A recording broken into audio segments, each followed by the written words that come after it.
China's economy is spiraling into a severe and terrifying recession.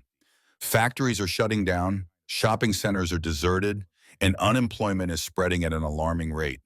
In major cities like Guangzhou and Shenzhen, heartbreaking scenes of homeless people sleeping across sidewalks and parks have become tragically common. The human toll is staggering. The garment industry, Guangzhou's pride in the heart of China's textile and apparel sector, is suffering the most. Workshops that once operated 24/7 to meet international demand now face production stagnation, plummeting orders, and massive layoffs. Many large garment companies have been forced to shut down entirely. Workers who were once essential contributors to the economy now face unemployment, no income, and no clear way to survive. Guangzhou, Guangzhou's largest garment production village, once hosted tens of thousands of workshops employing 300,000 to 400,000 workers. Today, the market is bleak. Online videos show the city's largest wholesale clothing market, normally bustling in October, almost empty, with booths closed and few merchants willing to rent them. Main streets are plastered with for sale signs for factories, while job postings are scarce. Industry insiders reveal that the traditional golden September, silver October peak season has become a mirage. Garment production villages with hundreds of thousands of workers are now crippled by severe labor shortages and falling demand. "I can't find a job. I stay here every day paying rent and eating only steamed buns," said one worker. "I can't survive in Guangzhou any longer, so I live on my savings and help my landlord." Business owners describe the collapse as brutal. Profits are minuscule. Workers refuse to work at low rates. Customers reject high prices. Rents climb every year, and losses are unavoidable. Off-seasons bring tens or hundreds of thousands of yuan in losses, while peak seasons force them to increase salaries. Any lost client can push factories into bankruptcy. Unless a factory is massive with loyal clients, even non-stop work from morning till night barely keeps it alive. One owner warns newcomers not to rush to Guangzhou. "Wait and see. Wholesale stalls are empty. Clothes are produced, but nobody wears them." In Guangzhou, over 300,000 workers used to produce 100 to 1,000 woven garments daily. Now most people have more clothes than they can ever use. Entire areas are being demolished, leaving only a few factories in Lujiang, Canglei, and Zhuzhou. Roadside signs advertise factories, yet customers are nearly impossible to find. Some owners wait 10 days, even half a month, without a single inquiry. Catching a customer is like fishing. Prices have plummeted. A shirt that once paid 6 or 7 yuan now barely earns 4. A collar once 6 mayo now fetches only 1 yuan during peak season. Employers face too many wolves, too little meat. Factories struggle to survive even with long hours and exhausted workers. A factory owner running a workshop for nearly 10 years told local media that harsh market conditions have decimated business. 30 workers remain. Hiring is frozen because daily wages for unskilled labor are already high. Skilled workers cutting fabric earn monthly wages, often without insurance. Most products are exported to Russia or sold via Amazon, while domestic sales go to Guangzhou wholesale markets like Shenzhen and Guangqian. Another factory producing hoodies and t-shirts explained the crisis. "Too many factories are going bankrupt. We used to worry about stock shortages. Now, even with enough stock, we still worry. Paying monthly salaries is a struggle. Customers want only a month's worth of goods, and Middle Eastern clients offer rock-bottom prices. We almost make no profit." This is the reality across the entire industry. Kanglu Road and Chaonan New Road were once havens for migrant workers. Technical workers earned over 500 yuan per day, working 15-16 hours. Now, job seekers hunt for 500 yuan positions in the morning, dropping to 400, 300, or even 200 yuan by afternoon. Work is scarce, and dozens compete for a single job posting. A worker in Lujiang, Kangle district, described the grim reality. Thousands roam unemployed, unable to earn enough for food or rent. Many plan to return to their hometowns, where at least a hot meal is guaranteed. Internet personality in Kiet, who once worked as an extra in Beijing, moved to a Guangzhou garment village, juggling sewing and filming videos for online traffic. He earned 225 yuan for 9 hours of work. By May, he declared himself unemployed. The labor market is brutal. 10,000 daily job seekers at the largest garment labor market compete for a handful of positions. Only 300 are hired, leaving 97% out of luck.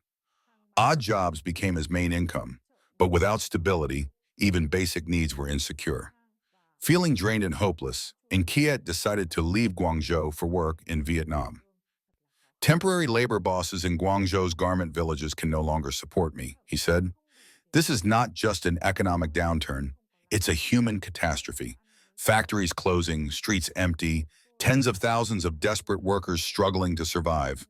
China's once booming economy is crashing, and millions are paying the ultimate price. China is in the grip of a deep economic crisis, and the signs are impossible to ignore. Social observer Che Fong told Book Time that unemployment is spreading rapidly as businesses face collapsing orders, widespread layoffs, and company closures. He warned that this trend will continue to intensify.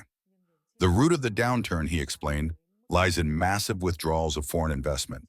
Today, finding work in any sector has become extremely difficult, and every profession carries risks. Workers in foreign trade have a slightly better outlook, but the domestic economic cycle is effectively frozen. Restaurants, factories, and service businesses are being forced to close, leaving streets unusually empty as employees return to their hometowns. According to Che Fong, the recent ceasefire and easing of the U.S.-China trade war are only temporary measures. In the long term, they are no solution. The domestic economy has essentially died, leaving only foreign trade as a lifeline. And if foreign trade is blocked, there is nowhere to turn. In Guangzhou and Kunshan, two of China's largest manufacturing hubs, production has slowed dramatically, and migrant workers are returning home earlier than ever. Social media videos show factories closing, projects delayed, and buses and trains overflowing with workers leaving weeks ahead of the usual schedule. From Shengdong bus station to old train carriages, the waves of migrant laborers with luggage are unrelenting. Netizens describe it as the premature end of the migrant labor season and the start of early family reunions. At Guangzhou's Shengdong bus hub, one woman filmed a crowded scene of workers waiting for long-distance buses. The lack of work in the city is pushing more people home earlier than in past years. Zinca users comment that the wave of migrant workers has passed, and reunions are beginning. Buses line the streets, filled with large and small bags, carrying workers back to Hubei, Hunan, Jiangxi, and other provinces.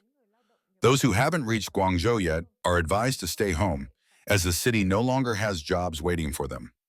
Construction workers are feeling the economic crisis sharply. A Panyu worker said his projects were halted and wages unpaid, forcing him to leave. Long-distance buses from Guangzhou are carrying waves of migrant workers home earlier than usual, as factories start holiday breaks weeks ahead. A video from November 4th shows crowded trains, the first wave from Kunshan heading home for Lunar New Year, despite 103 days still remaining. Typically, peak travel begins in mid-December, but this year it started a month early, signaling falling orders in manufacturing and construction. A Nanjing University sociologist said this early return reflects structural decline in mid- and low-level sectors, driven by shrinking wages and reduced hours.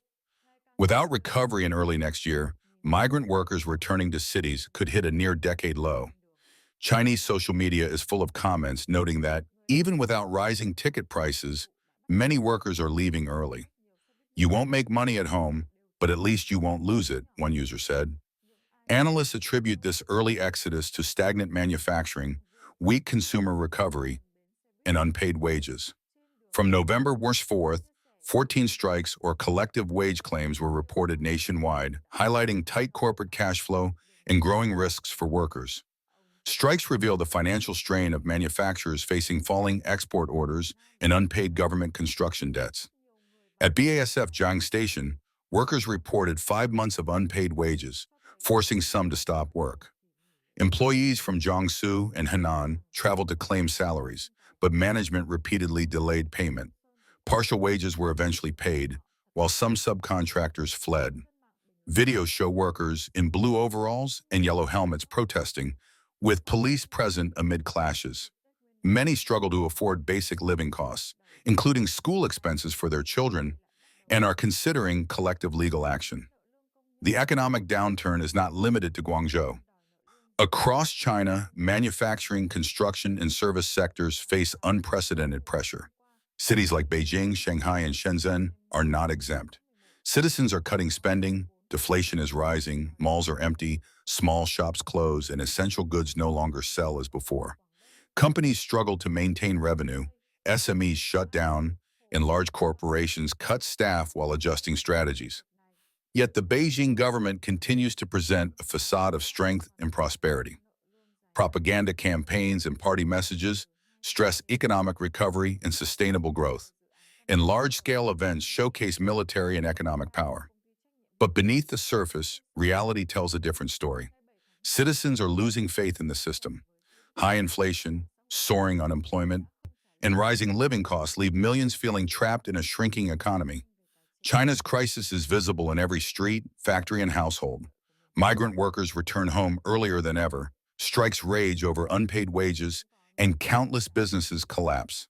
From empty bus stations to deserted malls, the human and economic toll is immense. The official narrative of recovery clashes with the harsh reality. Millions are struggling, jobs are vanishing, and the domestic economy is teetering on the brink of collapse.